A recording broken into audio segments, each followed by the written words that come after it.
The rain in Seattle didn't fall, it lingered. It clung to the air like a breath that never fully exhaled, misting the streets, coating every surface in a cold sheen that blurred the edges of reality. Streetlights stretched into hazy halos. Footsteps echoed longer than they should, and on nights like this, the city felt deeper than it looked, as if something beneath it was listening. Maya Carter noticed the man because he didn't belong to the rain. Everyone else hurried, heads down, shoulders hunched, chasing warmth. But he stood still at the corner of 3rd and Yesler, staring at nothing. No umbrella, no hood, just standing, letting the rain soak him completely. Maya slowed. Something about the stillness felt deliberate. "Hey," she called, stepping closer despite herself. "You okay?" No response. The man's face was partially shadowed, but his eyes, what little she could see, were open too wide, not afraid, not confused, just fixed. Then he whispered something. Maya leaned in. "What?" His lips moved again, slower this time. "They're hungry." A chill slid down her spine that had nothing to do with the rain. "Who's hungry?" she asked, half expecting him to laugh it off. Instead, his head tilted slightly, as if listening to something far below them. Then he smiled. It wasn't relief. It wasn't friendliness. It was recognition. Before Maya could step back, the man turned and walked straight into the alley beside them. No hesitation, no glance back. "Mr. Wait," she said, instinct pulling her forward. She should have left. Every part of her knew it. But Maya was a freelance journalist, and instincts like that, the ones that whispered something is wrong here, were the reason she paid her rent. So she followed. The alley smelled like rot and wet concrete.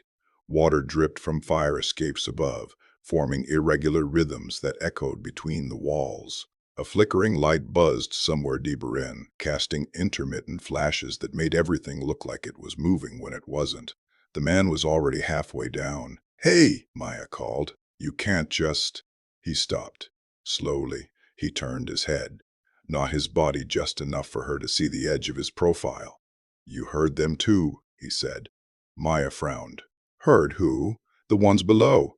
Her stomach tightened. "There's nothing below except—" He laughed. Not loud, not manic, just certain. "You think this city is built on dirt?" he said. "No, it's built on layers. Old streets, forgotten tunnels, rot buried under progress." He pointed downward. "They've been there longer than we have." Maya forced a small, uneasy smile. "Okay, you're not making a lot of sense." The man turned fully now, and that's when she saw the blood. Not fresh.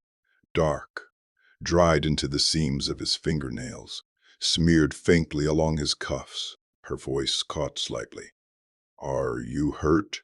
He looked down at his hands as if noticing them for the first time. Then he shook his head.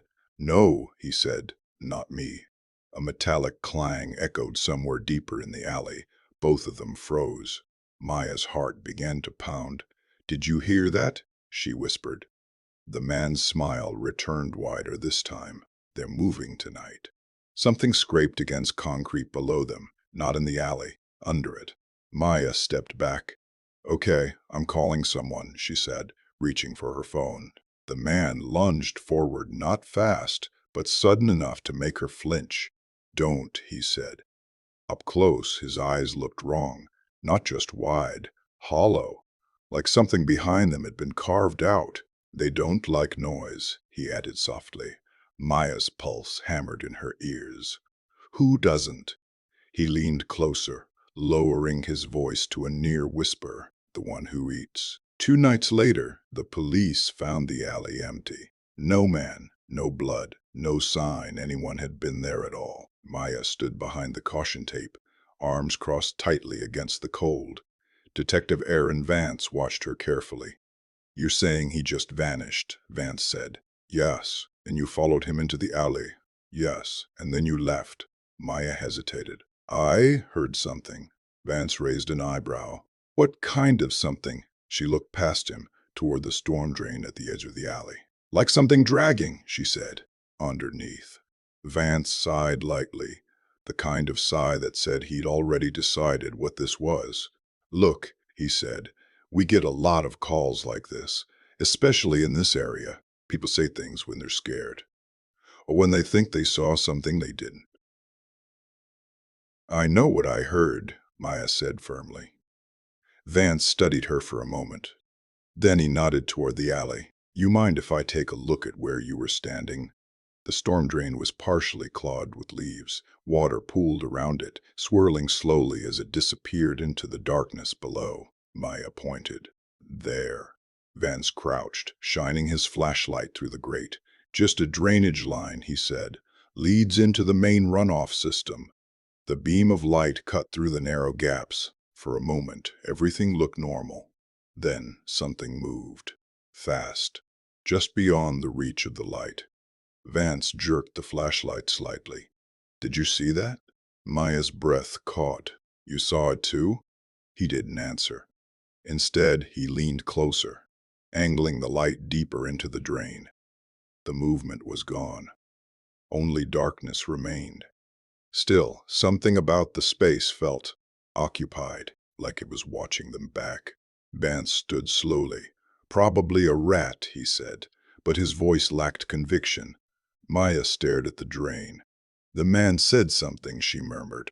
Vance rubbed his temple. What now? He said the city isn't built on dirt, she said. It's built on layers. Vance glanced at her. That's not entirely wrong, he admitted. Seattle has underground sections. Old streets buried after the Great Fire. There are tours. Maya's eyes sharpened. Tours don't go into drainage systems. No, Vance said. They don't. A long pause stretched between them. Rain tapped steadily against the pavement. Finally, Maya spoke again. What if something else is down there? Vance gave a dry half-smile. You're asking if there's something living under the city, dragging things through storm drains? Maya didn't smile back. Yes, she said. Another silence. Then, a faint sound. From below, not a scrape this time. A breath, slow, wet, deliberate. Both of them heard it, and neither of them spoke. That night, Maya couldn't sleep.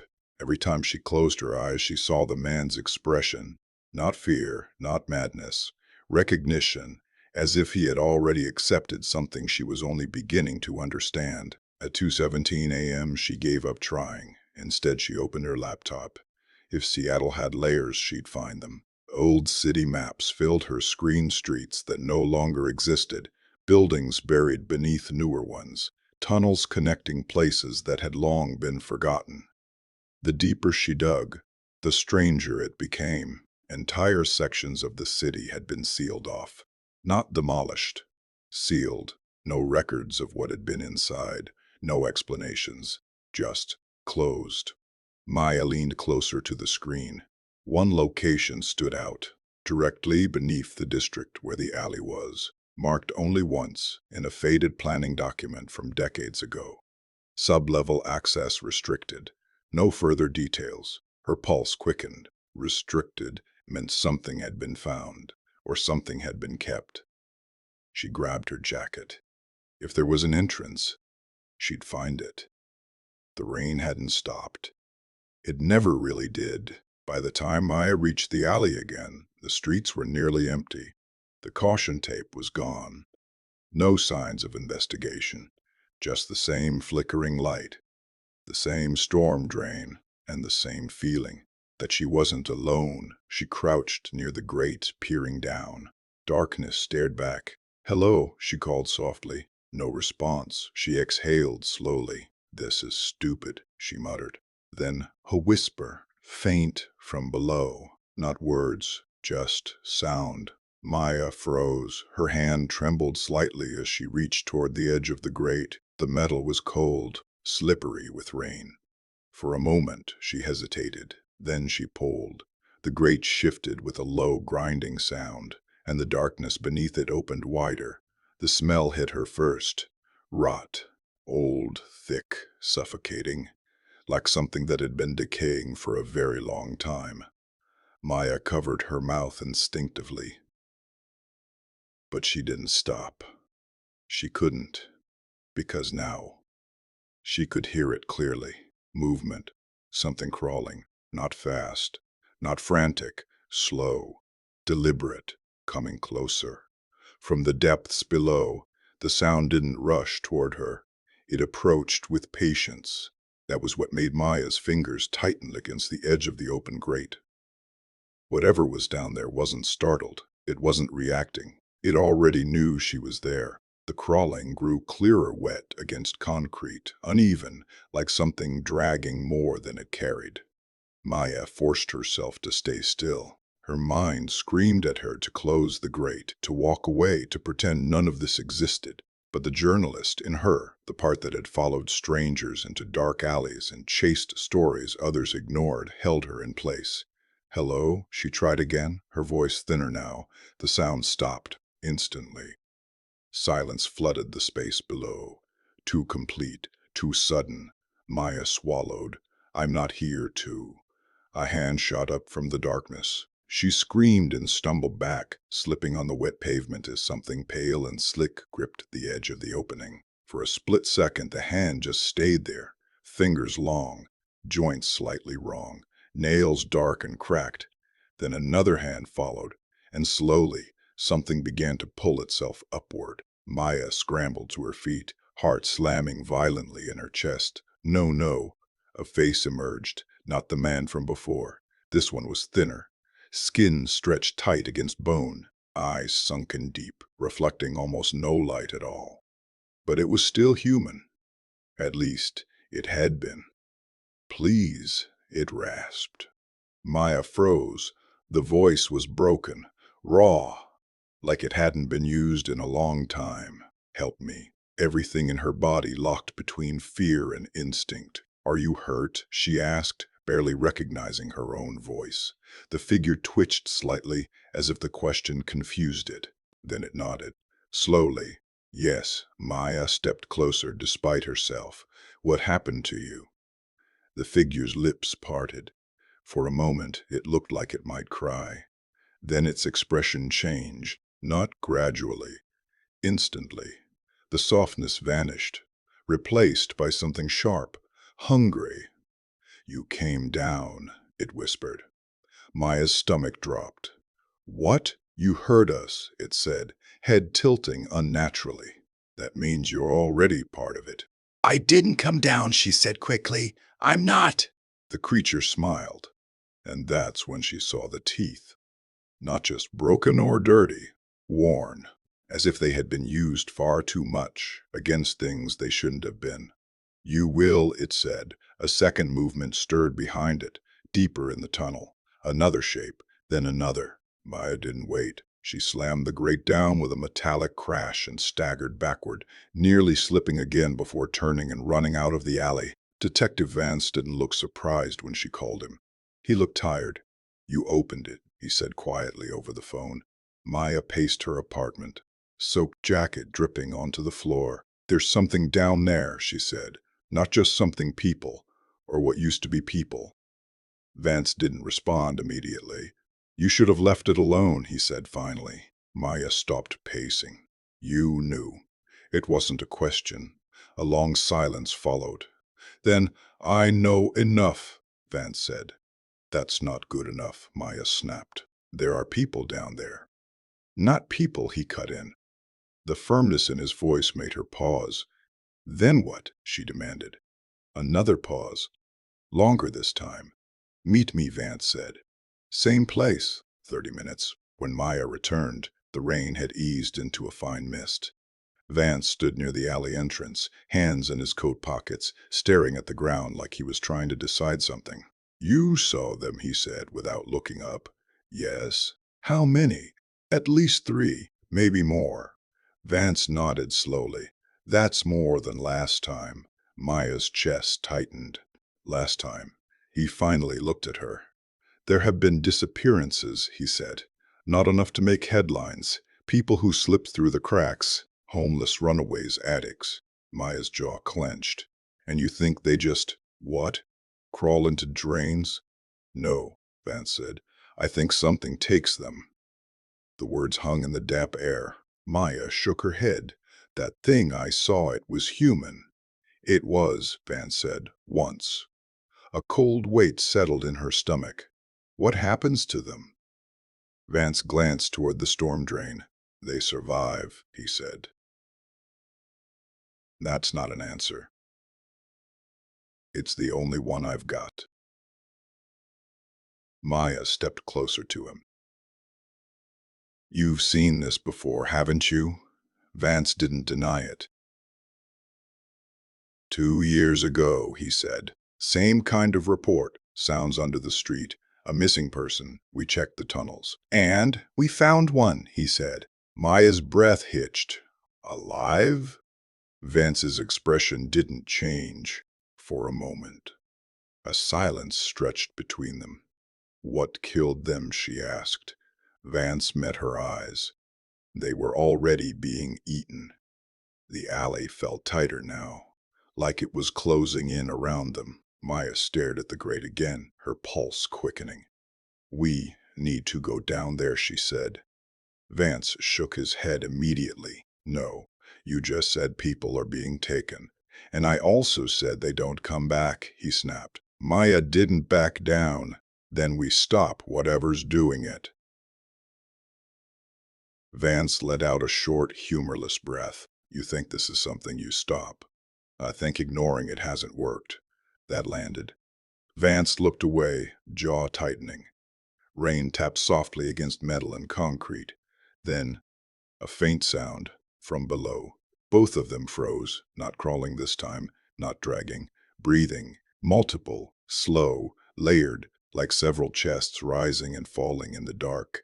Vance exhaled slowly. They're closer, he muttered. Maya's voice dropped to a whisper. Or we are. The grate rattled, just slightly, from underneath. Neither of them moved. Then a voice, soft, childlike. Are you still there? Maya's heart lurched. That wasn't what she heard before. That wasn't the same tone. Did you hear that? She whispered. Vance nodded once. The voice came again. We're cold. Maya took a step toward the grate before Vance grabbed her arm. Don't, he said sharply. But that's how they get you. The words settled heavily.